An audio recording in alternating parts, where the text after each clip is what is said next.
Avui us vull parlar d'un llibre premiat com és el cas de El nostre infiltrat a la CIA de Sam Greenlee. Va ser el llibre de l'any per The Sunday Times el 1969, però s'ha editat ara en català i la veritat crec que ha sigut un encert. Per què?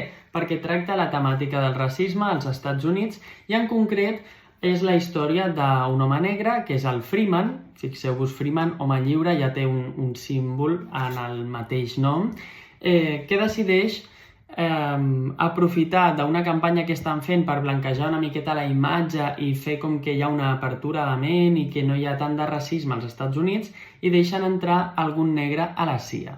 Doncs es convertirà en agent i ja veurem què passarà, quines subtrames hi ha, perquè tot això es barreja amb el món de les bandes de carrer, dels conflictes, de demanar drets, però sobretot, és un llibre que el que remarca constantment és que és un personatge que busca la llibertat de tenir més drets, de ser considerat una persona exactament igual que un blanc, siguis blanc, negre o del color que siguis. I tot això barrejat amb un context d'agitació social, doncs tenim una història bastant interessant. A mi personalment, més que el que ens explicava el protagonista, el que realment m'ha causat un interès ha sigut com conèixer més del context social i del punt de vista que podia tenir el personatge, que és el Freeman i que és negre. Per tant, viu el racisme des de dins. No sé què en penseu, si l'heu llegit o no. A mi només em queda agrair a l'editorial per haver-me-la enviat i res, espero els vostres comentaris.